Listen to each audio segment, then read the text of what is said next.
So from the inception and onward, the Lowrider ST was the true sport touring package. For those of us who want to crush miles without sacrificing performance, the Lowrider ST has been the clear answer for years at this point. This bike has been hyped and for good reason, but are there places where Harley maybe missed the mark? Well, in this video, we're going to discuss some of the things that I actually don't like about the Lowrider ST. So whether you own a Lowrider ST, or you're thinking about buying one, or you're just curious, stay tuned because this one's going to be a wild ride.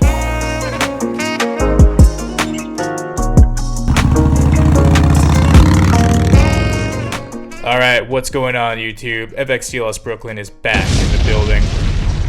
Since the inception of the Lowrider ST, I have sang this bike's praises. In 2023, with my main road bike getting well past 60,000 hard miles, I knew it was time for me to make the jump to something that was some modern performance in regards to the long miles that I do. Hence, I became the owner of a brand new White Sand Pearl Lowrider ST.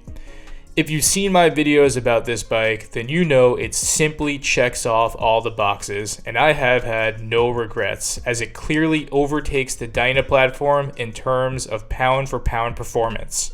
However, just being 100% transparent, as much as I am in love with this bike, I do feel the responsibility to address a few potential flaws with this model for anyone who is considering buying one, especially with all the buzz around the new Tobacco Fade edition. So if you saw my dark side of the Lowrider ST video, I am going to discuss different factors from the ones that I mentioned in that one. So here goes. Some things that I do not like about the Lowrider ST.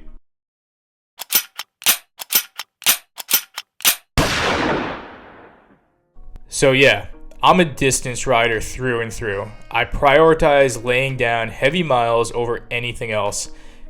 What this often means is getting myself into sketchy situations on the long road.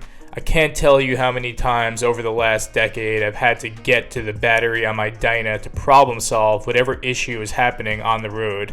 The battery on both the Dyna and FXR is very easily accessible. This, my friends, is where we find the first major design flaw with the Lowrider ST, as the battery is not easily accessible. I mean, it's not impossible, but to have to attempt to access this battery in a tight situation on the side of a road would be an absolute nightmare.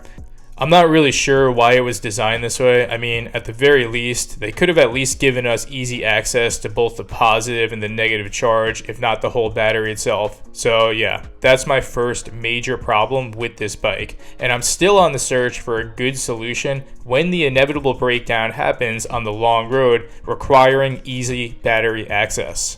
The next big one is the general position that the rider sits in for this bike, and of course this extends to the entire M8 monoshock line. I have stated before that this bike actually does fit me very well, which I still stand by. However, one of the main issues I have with the bones of this bike is the rider inherently sits in a position that is leaning forward, with your legs positioned further forward, even with mid controls.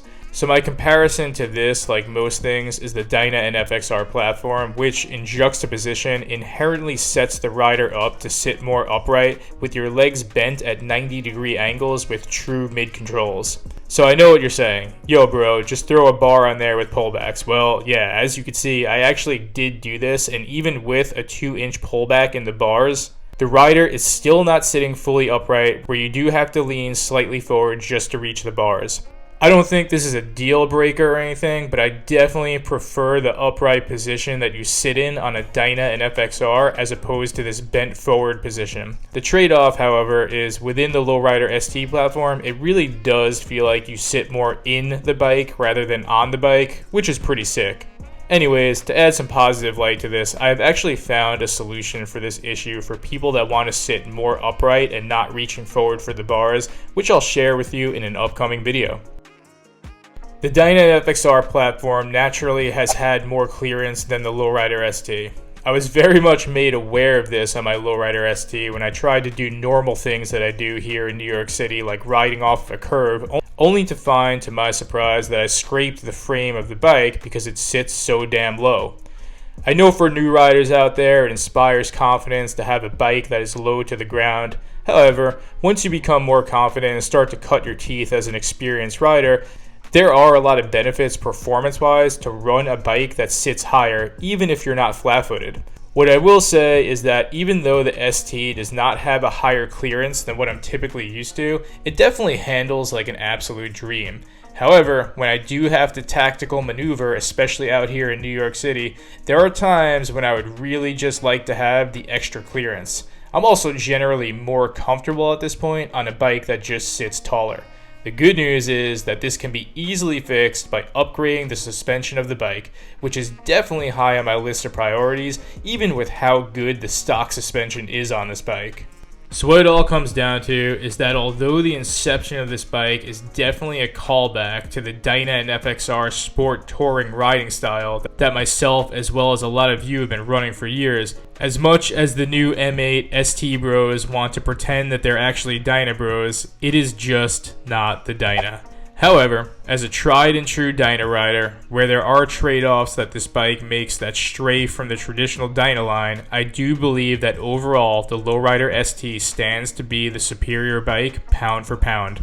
As someone who has ripped thousands of ST miles at this point, these are the main flaws I've found with this bike coming from a heavy distance rider coming straight out of New York City. Most of what I mentioned I do believe has a solution, and to me all these things are pretty minor in comparison to the major performance that this motorcycle can offer. So yeah, if you were wondering if I was wrong about the Lowrider ST, I still stand by the fact that this is hands down one of the best Harley Davidsons ever created, and I definitely have many heavy mile days ahead of me with this true ripper. As always, if you think I missed something or if you have a solution to any of the things that I mentioned, leave it in the comment section. If you enjoyed this run, throw us a like and subscribe. We have a Patreon for those deeper cuts and miles, and we'd love to have you on the team. On that, stay safe, stay low. FXDLS Brooklyn is out.